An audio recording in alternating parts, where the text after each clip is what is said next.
Salamlar, vaxtınız xeyir olsun. Mən adı Gözəl Akşin, insan psixologiyası metodisti. Bugünkü mövzumuz ondan ibarət olacaq ki, bəzi insanlar var ki, hələ də sırf keçmişdə yaşanan müsbət yox, yalnız mənfilərdən söhbət gedir, olan hadisələrə ilişib qalırlar. Bu da zaman etibarı ilə onların gələcəyə doğru olan ümidlərinin ölməsinə və indiki yaşadığı anın absurd keçməsinə gətirib çıxarır. Bugün də yatsan kravatda, sabah da yatsan kravatda, biri gündə ölümüsən, durdur cəhd elə də. Və nəticə etibarı ilə də psixoloji olaraq beyin faktoru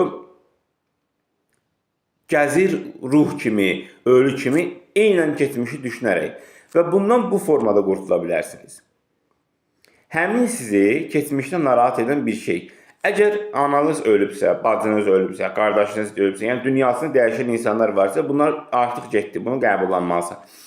Yox, əgər bu həmən canlı insan həyatdadırsa, ona bir nöqtə ilə çatmaq olursa, çatıb söhbət etməlisən.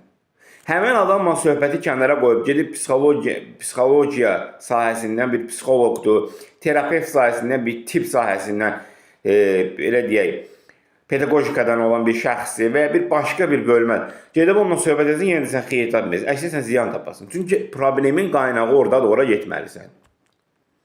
Yoxsa gedirlər, otururlar saatlarla hər hansı bir növ seanslarda yaxud hər hansı bir növ terapiyalarda nəticə etibarilə ortada problem dildə qalxır, daxildə qalxmır. Yəni sənin ürəyində həmin o səni zibil vəziyyətinə salan, biraz qeyri-etik olsa da normal bir şeydir, anormal deyil.